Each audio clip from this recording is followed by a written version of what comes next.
There's no mistake in our reservation for 7 people. I'd appreciate if you could prepare a separate seat for this lady who isn't included in the count." Elizabeth, my husband's mom, often made bold requests, teasing me. But today might be different because I know a secret she's hiding, and I plan to reveal it at our family gathering. I'm Natalie, 28 years old, and I work as a chef. I met my husband George at the restaurant where I work. He runs a long-standing electronics store in the city, passed down through his family. Sadly, his father, who ran the store before him, passed away last year. I grew up in a family passionate about cooking. My parents and brother are all culinary professionals. Surrounded by this environment, I learned a lot about cooking from a young age. Thanks to this and my talent, I graduated top of my class from culinary school. I used to be confident in my cooking skills, but marrying George made me doubt myself. We ended up living with his mom, Elizabeth, after his dad passed away. George wanted to take care of her, so we agreed to live together. I hoped for some time alone with George after our wedding, but living with his parents changed that plan. I knew he might eventually live with them, but not right after getting married. Maybe he didn't want to upset me by mentioning it earlier. Living with Elizabeth wasn't as bad as I thought. She was kind and helped with chores. She even bought me treats from my favorite bakery. But there was one issue. Her cooking was too salty for my taste. She prepared our meals, but they were always too salty. I knew Elizabeth was from the northern regions, so I assumed her love for salty food might be typical there. I'd read in magazines and seen on TV that northerners often prefer saltier tastes. However, I knew it wasn't true for everyone, like my colleague at work who's also from the north but likes lighter flavors. Elizabeth's cooking didn't match what I expected. Her dishes were much saltier than what I'd heard or what my colleague liked. Her stew, for example, had such a strong sauce that it overpowered the natural colors of the ingredients. It felt like eating pure sauce sometimes. Elizabeth would encourage me to eat more, saying that if the food wasn't flavorful enough, it wouldn't be satisfying. I'd often wonder if this was the standard taste. Once my husband mentioned that the dish seemed lighter than usual, and Elizabeth said she adjusted it to my liking. But even then, I found it too salty. I couldn't help but think, this is considered light. I was shocked by what happened next.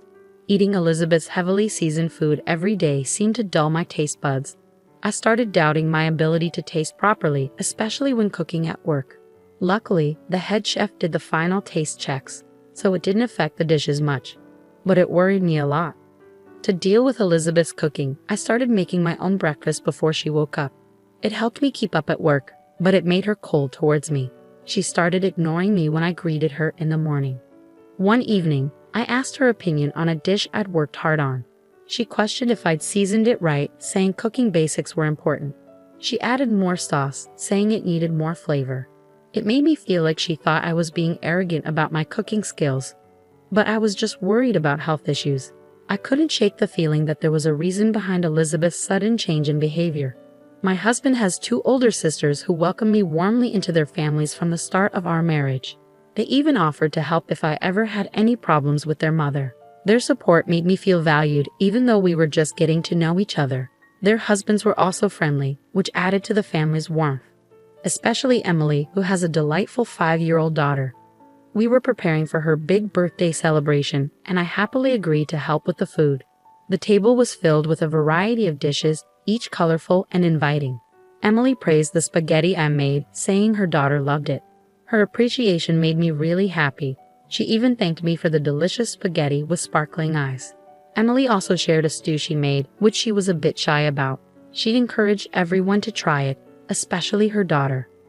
Emily's daughter frowned and refused the spicy stew, saying it made her mouth burn. She asked for more water after trying a bit, but her glass emptied quickly. Then she commented that her mom's cooking was usually heavy on seasoning, and today's was even more so. Her mom got angry and stormed off, ending the party abruptly. I regretted offering to help with the cooking, especially since Emily's daughter's comment seemed to upset her mom. It felt unfair for our efforts to be criticized like that. That night, I wanted to apologize to Emily, but I couldn't find the courage. When I finally did, she responded coldly, telling me not to act superior because it wasn't my house. Her response was sharper than I expected. Life became increasingly difficult from the next day onwards. Elizabeth would heavily season the meals I carefully prepared, and on the worst days, she'd even throw them away before finishing them. I turned to my husband for support, but he didn't take my distress seriously. He suggested that maybe I had antagonized her and needed to listen more. It felt like he wasn't understanding my feelings. To add to the strain, despite being married for only half a year, he started coming home late, sometimes not until midnight. He said it was because of work, but he even started missing important family events, like Emily's daughter's birthday party. This put a further strain on our marriage. Just when I thought things couldn't get any tougher, Elizabeth had a bad fall down the stairs and seriously hurt her leg. Emily offered to help with her care, but Elizabeth insisted that it was my duty as her daughter-in-law to look after her. After that, my life changed completely. I had to attend to Elizabeth's needs all day, every day, from small tasks to big ones. Even at work, I'd get constant calls from her, disrupting my tasks. At first, my colleagues understood, but eventually, they got frustrated with the interruptions. I ended up resigning from my job. When I told Elizabeth about quitting, she seemed happy about it. Since then, my days have been filled with meeting her spontaneous demands at all hours. It's taken a toll on my mind and body. As my husband's absence at home grew, I couldn't shake my doubts about his excuses for working late. I started considering what our next steps should be. Feeling like I couldn't stand by any longer, I decided it was time to teach both Elizabeth and my husband a lesson. A few days later, during breakfast, I brought up the idea of divorce. They were both shocked by my sudden announcement. My husband questioned why I was bringing it up, reminding me that we were still newlyweds. He denied any suspicion of cheating and seemed hurt by the suggestion. He also pointed out that I rarely came home, and he felt belittled by Elizabeth. He said he couldn't be happy in such a household environment. "I've made my decision," I declared with newfound determination, surprising both of them. My husband quickly apologized, promising to be more attentive to our home life. He even suggested I take a break and go to my parents' house for a while if I needed it. However, he asked if I could still help Elizabeth due to her leg injury. His apology caught me off guard, but I sensed a hint of resentment in his tone. He urged me to reflect on what had happened and suggested we keep trying to live together. He hoped our feelings might change and things could improve. I replied tersely, saying I would think about it. Their smug smiles revealed their shared bond as family. The atmosphere at home improved briefly with my husband coming home earlier, but it didn't last. He started staying out late again, and Elizabeth returned to her cold behavior. Despite her injury, she frequently left the house. When I questioned her actions, I uncovered a shocking truth. My phone rang incessantly one day, with calls from my husband and Elizabeth. They demanded to know why I had left Elizabeth alone. I explained that I was at my parents' house, as we had agreed it would be temporary. But something had gone wrong. Amidst the commotion, I heard Elizabeth's voice in the background. "I won't go back to that house. From now on, all communication should go through lawyers," I stated calmly before hanging up. For the next few days, I enjoyed the peace of my parents' home. They cooked my favorite meals, and I felt grateful for each one. In return, I cooked for them, and when my mother praised my cooking, tears of happiness filled my eyes. During this peaceful time, I got an unexpected message from someone I didn't want to hear from, Elizabeth. She apologized for her past actions and invited me to her upcoming birthday party. I didn't want to go, but the party was at a renowned restaurant, a rare luxury. I decided to attend and convey my intentions. Elizabeth was happier than I expected and shared the details. The day of the party arrived, and the venue was an upscale restaurant near the station. It had become popular among food enthusiasts because of a new chef trained in France. His dishes were acclaimed as authentically French, earning rave reviews from gourmets in the city. Upon arriving at the main entrance of the restaurant, I observed George and Elizabeth awaiting my arrival with what appeared to be a smug expression. The attendees of the party included Emily, her husband, and her children, constituting a small gathering of 8 individuals. Notably, the topic of divorce had not been disclosed to the attendees at this juncture. Shortly thereafter, Elizabeth approached the restaurant staff and requested confirmation of the reservation, which was indicated for 7 individuals. She subsequently requested a separate seat for me, indicating an implicit acknowledgement of my presence. As we settled into our seats and began dining, Elizabeth's comment about the spaghetti tasting like mine warmed my heart. Then, George mentioned how the restaurant's dishes had improved since the new chef arrived. especially recommending a forthcoming meat dish. As we eagerly awaited the arrival of the anticipated meat dish, delicious-smelling plates kept arriving at Emily's table. However, George and Elizabeth hadn't received anything yet. Elizabeth's frustration became apparent as she loudly questioned why their food was taking so long, drawing glances from nearby diners. The waiter apologized, explaining that the chef was preparing something special for them, which was why it was taking longer. He asked for their patience a little longer. Despite Elizabeth's annoyance, there was a flicker of satisfaction on her face, knowing they were receiving special treatment. Soon, footsteps from the kitchen caught their attention. Their expressions froze in surprise as I emerged, dressed in a chef's hat and apron. "Natalie, why are you dressed like that?" Elizabeth questioned, while Emily and her husband seemed to enjoy the surprise. I smiled gently and placed the specially arranged dishes before them. "I've prepared a special menu just for the two of you," I announced as I placed the dishes before Elizabeth and George. Elizabeth's plate held a beautiful black lump adorned with a rich sauce, which I further enhanced with a topping. Seeing Elizabeth's surprised expression brought me satisfaction. For George, I presented a dish adorned with various delicacies, each shining brightly. I also provided a special sauce for him to try. Emily's daughter laughed cheerfully, appearing surprised yet intrigued by the unique service. However, George and Elizabeth reacted with anger. "This is unbelievable. I've never seen such inappropriate service. Call the manager," George demanded. I calmly replied, "I'm the person in charge here. Is there a problem?" Elizabeth joined in, accusing me of allowing disrespectful service and threatening to sue. "Feel free, but we're also considering legal action for the disruption you've caused," I responded firmly. "How dare you?" Elizabeth exclaimed in disbelief. It turned out that they were frequent visitors to the restaurant and were known for their demanding behavior and constant complaints. The staff had already viewed them as problematic customers until now. "Considering our familiar relationship, we've treated you with leniency. But now that Natalie has chosen to distance herself from you too, we will treat you impartially. Is that okay, Natalie?" the person in charge, who turned out to be my brother Peter, asked me. "Of course," I replied. Peter, Elizabeth, and George were utterly stunned to realize that the person in charge of the renowned restaurant was my brother. In reality, the restaurant's success was a result of Peter's diligent management and hard work. They had not been informed of this fact.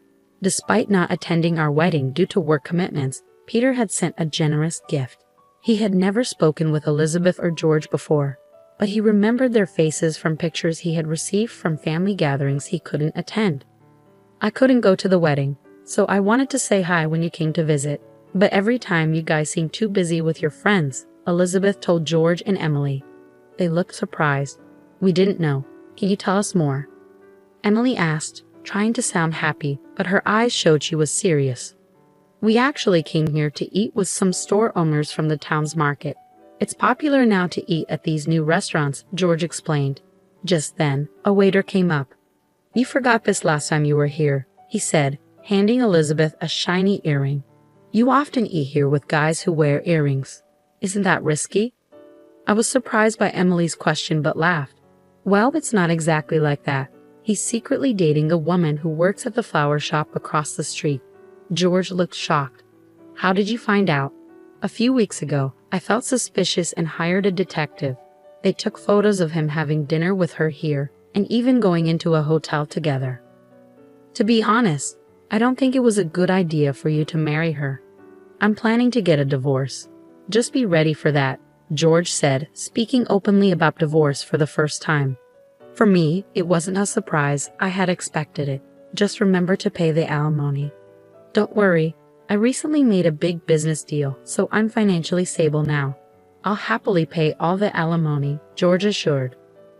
That reassured me. "Now about you, Elizabeth." Elizabeth, who had been listening quietly, suddenly spoke up. She was a regular at this fancy restaurant and known by the staff. "What do you want from me? Since my husband passed away, I don't think anyone can criticize me." But I knew something she didn't. "Actually, I had a detective look into your secrets too. Turns out, you've been in a secret relationship for 5 years. But wait, didn't your husband just pass away a year ago? What's going on?" Emily and her siblings were furious and disappointed. Their father had meant a lot to them, so this news was hard to take. I was surprised too, but when I asked the detective how he knew so much about Elizabeth, I found out that her father had hired the same detective agency before. You deceived him for so long, even while he was still alive. And George, even when you were with Natalie, you were seeing another woman. How could you? Emily and her siblings were furious and disappointed. Their father meant a lot to them, so this news was really tough to handle. The tense atmosphere at our table caught the attention of other diners. We promised to talk about it more at home and ended the dinner. As I left, I thanked the restaurant staff and Peter. A few days later, under Emily and her siblings' stern gaze, George and I started the formal divorce process. Now I'm free. I won't regret anything, no matter what, George said confidently. I never expected this. Even after I told you about my bad leg, I didn't think you'd treat me like this, Elizabeth said, surprised. Her leg had actually healed already, but she had pretended to be in pain to seem better than me. It shocked me again. From now on, both she and my husband will be strangers to me. Even though our marriage ended quickly, I have no regrets. A few days later, when I checked my bank account, I was surprised to find that both my husband's and his mistress's alimony payments had been deposited at the same time. It seemed like my husband covered her share too. With this knowledge, I could finally see them as completely out of my life. Then some interesting news came about my husband and his mistress. He had gotten into debt to pay the big alimony. But soon after we divorced, she dumped him easily. Emily told me that the woman is known in the area for going after married men. After what happened at the restaurant, Peter told us that regular customers were tired of George and Elizabeth's behavior, and they were happy we stood up to them. After that, the restaurant banned them from coming in. Their dishonesty became known in the community. A big contract my husband was bragging about got canceled. His electronics store relied on trust from the locals. But now that trust is gone, running it will be hard. Elizabeth's life got tough too. She was left by her longtime lover, and medical tests showed her unhealthy lifestyle was hurting her health. Her health problems were her own doing, so she didn't get much sympathy. Luckily, I got to go back to the Western-style restaurant where I used to work. Even though they knew about my past, the staff and bosses welcomed me warmly. Emily and her family, including the spaghetti lady, kept coming to the restaurant, which meant a lot to me. They had cut off all ties with George and Elizabeth. Their betrayal, especially after their dad passed away and the truth came out, hurt them deeply and seemed hard to get over. Cooking brings me so much joy. Those moments when I'm happy in the kitchen are the ones I treasure the most. It makes me feel truly blessed.